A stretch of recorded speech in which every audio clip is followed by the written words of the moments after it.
मेरी गीता पढ़ ले, ला मैं तेरी पढ़ लू कुरान। बड़ी चीज ये है हम कितने महान हैं। हाथ जोड़कर राम राम, अस्सलाम वालेकुम। बात यह आती है, मेवात जिस जगह का नाम है, मेवात जब कहीं भी कोई शब्द आता है उसको किस आंखों से देखा जाता है। बड़े जो घराने हैं जहां बड़े बड़े नेता मंत्री बैठते हैं, वो किसी भी पार्टी के हों, जहां मेव शब्द आता है वो आपको किस नजर से देखते हैं। यहां पे अभी मेरे बड़े भाई साहब थे, मंच संचालक जी, जो बड़ी अच्छी अच्छी बातें बता रहे थे। हमें खुशी होती है ये बात सुनकर। हमारे पूर्वज बहुत ज्यादा महान थे, इसमें कोई शक नहीं, ये किताबों में लिखा हुआ है। बड़ी चीज ये है हम कितने महान हैं। हमने अपने मेवात के लिए क्या किया है, बात आज की करो। हमारे जो पूर्वज थे तो कर गए, वो हमारे बीच में नहीं है। वो अच्छे इंसान थे तभी तो हम उनको याद कर रहे हैं।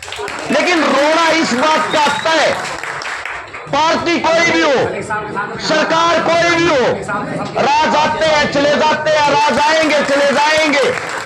हमने अपने मेवात में क्या बदलाव किया। असलियत यह है जब मेवात का नाम आता है। मैं सोनीपत रहता हूं, दिल्ली के बॉर्डर के ऊपर। इसकी हकीकत बताता हूं, मेवात को क्या कहते हैं। मेवात को कहते हैं, मेवात के बारे में कहते हैं सबसे पिछड़ा हुआ इलाका। ना कोई शिक्षा, ना कोई बिजनेस, ना कोई रोजगार। अरे बोरे बाड़े लोग हैं, किसी भी टाइम जाके पटा लेना, उनके लिए क्या करना है, यह आप लोगों को कहा जाता है। मैं ये कहता हूं ये नेता मंत्रियों की कमजोरी नहीं, आप लोगों की कमजोरी है। आप मतलब उनकी नजर में मूर्ख हो, आप सच में मूर्ख बने हुए हो। हर बार आपके अंदर एक कीड़ा छोड़ा जाता है, हिंदू मुसलमान के नाम वाला। आप लोगों को लड़ाने के लिए और उनको अपना वोट बैंक बनाने के लिए वो ही काफी है। और जैसे ही चुनाव पूरा होता है आपकी लड़ाई भी खत्म। वास्तविकता क्या है, वास्तविकता को समझे। हिंदू मुसलमान, ना ही हिंदू अनजान ना ही मुसलमान अनजान, दोनों एक ही मां के बेटे हैं, दोनों हिंदुस्तान की शान है। तू मेरी गीता पढ़ ले, ला मैं तेरी पढ़ लू कुरान। हर मजहब के अंदर, हर धर्म के अंदर ये कहीं नहीं लिखा हुआ कि आपस में एक दूसरे धर्म से नफरत करो, अन्याय करो। लेकिन ये बातें चुनाव के टाइम पे कहां से निकल के आ जाती है। बड़े भाई साहब ने जो बातें कही उन्हीं के बीच एक बात बताता हूं। सबसे पहली लड़ाई अंग्रेजों के साथ जो 1757 में हुई, वो लड़ाई सबसे पहले लड़ी किसने थी। भाई साहब ने बताया चांद खां मेवाती ने सबसे पहले गोली चलाई थी। बंगाल में साधु संतों की और मौलवी जियों की मीटिंग हुई कि हमारा हिंदुस्तान गुलाम हो रहा है, हम ही लोग वो हैं जो इनको बचा सकते हैं, क्योंकि हमारे को गुरु मानते हैं। 5000 साधु संत और मौलवी इकट्ठे हुए, उन्होंने अंग्रेजों के साथ लड़ाई शुरू की। उन्होंने बेटियों को, बच्चों को सभी को एक साइड करके स्वयं लड़ने का फैसला लिया, जिसमें बड़े बड़े मौलवियों की, साधुओं की उम्र 90 से 95 वर्ष थी। वे बुजुर्ग हमारे लिए लड़ते रहे। लेकिन हिंदुस्तान एक इतना गुलाम हिंदुस्तान हो चुका था, अगर किसी मौलवी को, किसी साधु संत को पीटा जाता था, हमारे अपने लोग बैठकर तमाशा देखते थे और उसका मजाक बनाते थे। एक अफसर साहब ने, अंग्रेज अधिकारी ने लिखा था, हम 4 साधु संत और मौलवियों को गिरफ्तार करके भरे बाजार में लेके गए। हमने उनके साथ नंगा नाच किया और वहां हिंदुस्तान की जो आवाम, जो भीड़, वो लाखों की संख्या में अपने ही साधु जी को, अपने ही मौलवी जी को, जिनको आप पूजते हो, उन पर कोड़े लगते देखकर हंस रही थी, उनकी खिल्लियां उड़ा रही थी। वो इतनी भीड़ थी, अगर उस टाइम पर वो हमारे पर हमला करते, हमारे अंदर से खून का एक कतरा तक नहीं बचता। लेकिन जब हम गुलाम हो जाते हैं, हमारा ही आदमी हमारे को दुश्मन दिखने लग जाता है। 1757 से 1800 तक वो इंसान लड़ते रहे, लड़ते लड़ते वो खप गए, खत्म हो गए। वो जब खत्म होते हैं, खत्म होने के बाद अंग्रेज हमारे लिए नई चीज लेके आए, शराब। मदिरा पान बड़े राजा महाराजा भी करते थे, लेकिन वो लेके आए अपने वाली इंग्लिश शराब।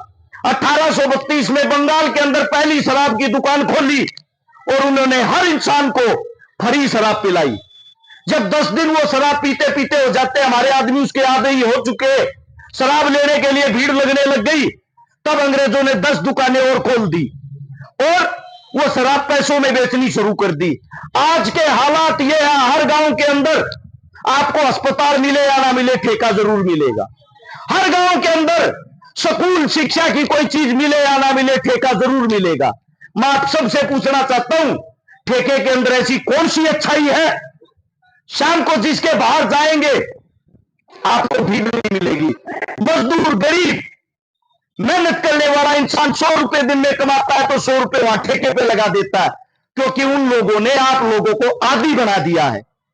मेवात की जब आप बात करते हो, सबसे पहले तो आप साथियों को मैं बता देता हूं, ये सब काम वहां होते हैं शिक्षा के कारण। जहां पढ़ा लिखा वर्ग होगा वो कभी भी पिछड़ा वर्ग नहीं हो सकता। आपके बीच से आपकी वोट लेकर नेता मंत्रियों के बेटे तो पढ़ते हैं ऑस्ट्रेलिया, कनाडा, यूएसए, और आपके बच्चे क्या करते हैं? जो उनके बोर्ड बैनर पोस्टर उठा के उनके पीछे घूमते हैं, भीड़ का हिस्सा बनते हैं, वो क्या करते हैं? वो यहां पर आपस में हिंदू मुसलमान लड़ते हैं। इस लड़ाई को वास्तविकता में हम लोग मिटा सकते हैं।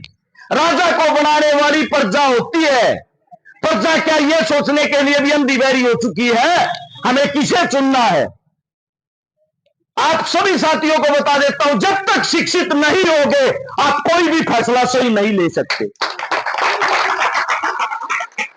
कमांडो साहब, विधायक खान साहब मेरे पीछे खड़े हैं, इनकी जो टीम है, मैं सलाम करता हूं इस टीम को।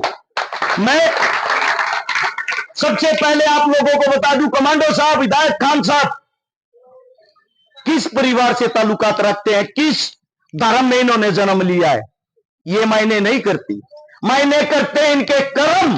अगर आप आज हम इनको जानते तो इनके कर्मों के कारण। और आप लोग जो मुझे प्यार प्रेम देते हो, मेरी जाति और धर्म देखकर नहीं, मेरे कर्म देखकर देते हो। मैं कमांडो साहब को अपने पिता के समान मानता हूं। पिता कौन होता है?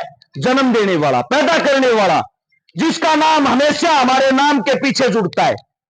ये हर्ष शिकारा फलाने का पुत्र, अगर हम उसके समान किसी को मानते हैं, किसी को दर्जा देते हैं, उसके काम देखकर देते हैं, उसकी जात और मजहब देखकर नहीं।